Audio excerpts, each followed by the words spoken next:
Nou, de politiek, die Nou ja, het stof is wat deelt dwarrelen Ja, in principe. in beide gemeenten binnen Rieren compleet. En ze zijn heel druk aan om een coalitieakkoord hier en daar te maken. Nou ja, om een college te vormen nog. Ja, maar eerst een akkoord ook. In het eerste deel bezig met het Riersprogramma. Ja. Dat is hoe 14 dagen, hoe we dat presenteren. En Kasper weet ik het net precies, maar misschien wie onze gast. Dat is Hardy Graasma, tegen welkom van de PVV. Het is dichterbij.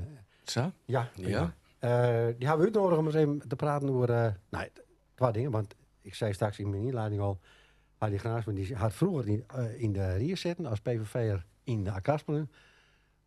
Toen de vorige keer wat de weg is, maar toen is nog maar... Nee, toen is het Oosterland. Toen had hij bedankt voor de zetel en dan had hij een zoon en een mooie naam.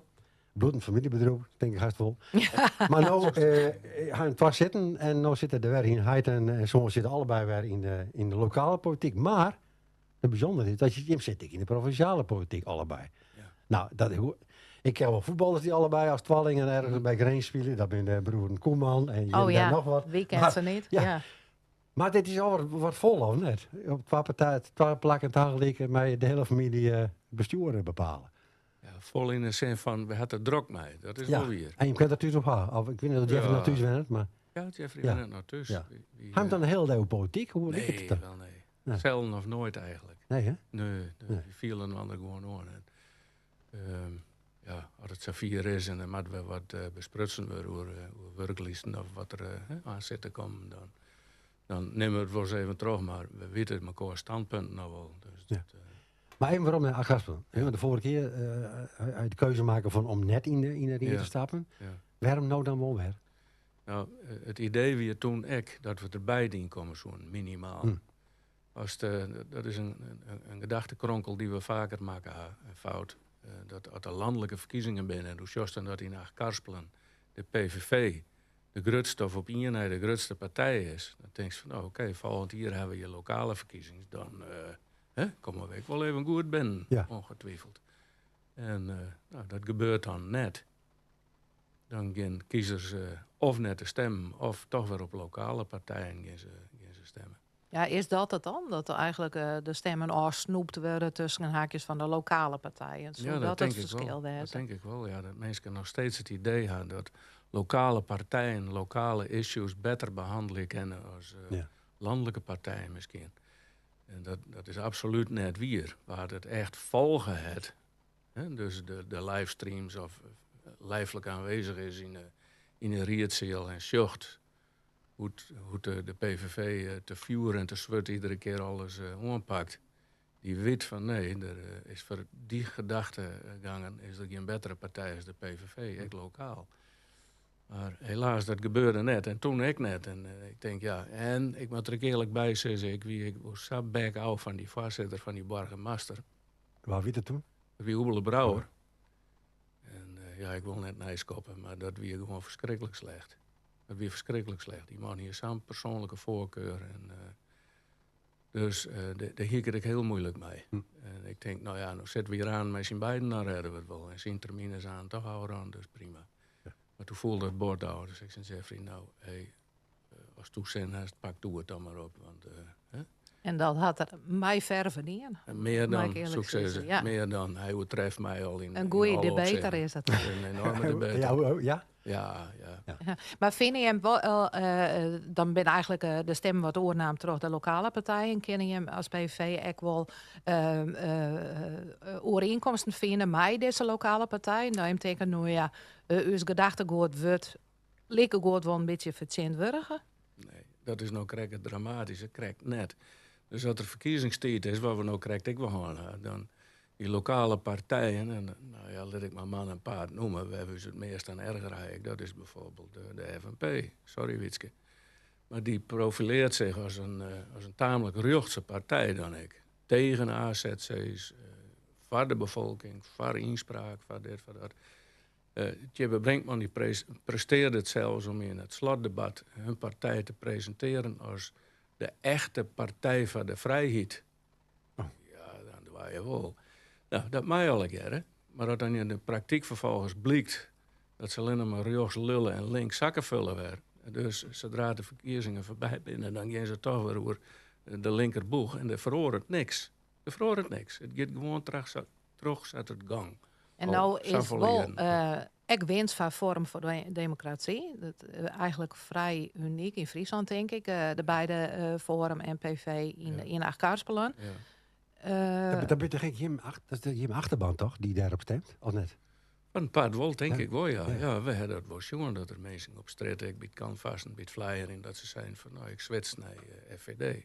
Ik twijfel en waarom dan? Wat is de reden? Dat had dan vaak wel te krijgen bij de oude regeerperiode in Den Haag. Dat ze zich toch wel beïnvloeden lieten. Ik werd door de media en door wat andere partijen roepen oer die regeerperiode. En dan kan ik 100 keer uitlezen van mensen het koer net was.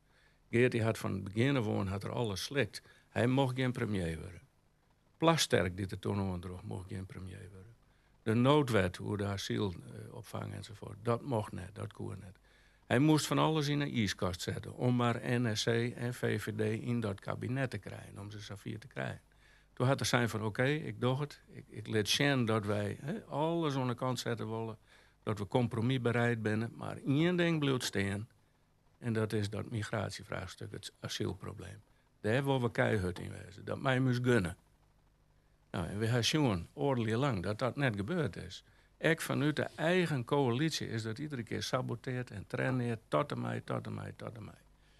Faber, en het is nog steeds een issue, hè? En dat is nog steeds. Faber die van alle kanten dwars zetten waren en onvallen waren. Ik vanuit de eigen coalitie.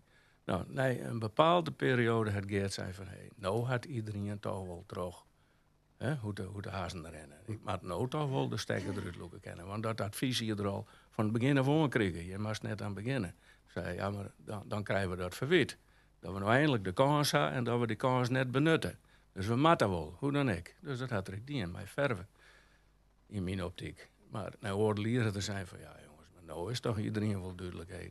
Dit leidt tot niks, dit kan ze net. Kies er alsjeblieft weer op naar de stembus gaan en let er dus dan nog groter meidje. Zodat we dan uiteindelijk wel een keer speakers met koppen slaan kunnen. Ja. Nou, maar jongen werd het te laat had. Hè? De media, de andere politieke partijen. En dat is weer worden bij een soort kiezers. Ik bij PVV-kiezers. Die tegen intrapen binnen. Pak een woord even. We gaan even waarom naar de provincie. Wat merkt bijvoorbeeld de gemiddelde Fries nou dat je hem als PVV investeert? Zo, we zitten maar met 2 maanden op 43, hè? Via dat net. Ja, maar dus van weekend mocht je vastzitten wezen. Ja, maar dan ben ik onpartijdig. Ja. Had ik zelfs het pjeltje net in op. Oh. Dan kwart ik Jeffrey zelfs zo. Hij had er 3 keer een interruptie in zit, of 2 keer. Dan zeg ik dan wel de 3e keer, dit is de laatste keer. Hè? Oh ja? Ja, dit is de laatste keer. Ja. Dan wil ik oren meer ruimte jou op dat moment. Want ik wil absoluut voorkomen dat het tocht of zijn wordt dat ik partijdig ben. Dat jet ik net zo. Een voorzitter is absoluut onpartijdig. Ja. Maar dan ben je zit al hier niet in de steen. Je bent al bijna de senior staan, hoor. Lang zitten? Al lang. Ik ben de langzittende en ik de oudste. Ja. Maar als je dan over omschoon, want je maakt daar ben je wel kandidaat voor? Ja. Maar als je dan over omschoon, waar haal je dan je lol uit? In de steden, hè? In de steden, ja. In de steden, waar haal ik mijn lol uit? Wat slag het er? Wat slag het net? Of? Nou... Ik heb wel eens zijn, we zijn eigenlijk veroordeeld tot een getuigenispartij te wezen. En ik heb vaak het idee van, als wij het net doen, waar docht het dan wel? Dus ik viel het als een verantwoordelijkheid. En op welk onderwerp hebben we het dan hoor? Want... Eigenlijk overal. Ja, want... Of het nou houden over het migratievraagstuk, of het houden over de energietransitie, of het houden over de duurzaamheid, of het houden over stikstof, wat eigenlijk ik bij die duurzaamheid jet, of het houden over scissors-kip en yield, eindeloos uitdragen verder aan Brussel. En dat zijn alle dingen, dat weet ik wel. Daar hebben wij in de steden net echt beslissingsvoervoer. Dat is ook het dramatische, dat legere oerheden, zowel de provincie en nog erger de gemeenten, dat het eigenlijk alleen nog maar uitvoeringsorganen zijn. Maar in Den Haag gebeurt net wat de kiezer eigenlijk wil. Dat doen ze net. Daar blijven ik maar gewoon met terugkoffelen in. Dus ik denk dat nou eindelijk dat het Safir is dat... van nu die legere oerheen, de burgerbevolking, de kontje in de krip gooien moet. En dwarslezen moet en zeggen moet van nee, wij accepteren dit niet meer. Van een week ging het in de provincie over het stikstofverhaal. Maar jou als voorzitter. Mij als voorzitter, dat vond ik eigenlijk wel spietig, want ik hier wel graag even erin doeken wil. Hoewel Jeffrey dat ik keurig die had. Maar ja, ik moest hem wel wat kwart houden. En dat was jammer. Want hij hier daar ik wel vol boter in Maar dan wil. gaan we 8 uur nog stikstof praten. Terwijl komt je als PVV vindt dat er geen stikstofprobleem is, toch? Nee, dat klopt. Ja. Dus er weer eigenlijk... Dat is een raar vastzitting. Ja, hoe zit je daar dan? Nee, daar sluit ik me helemaal van op op zo'n moment.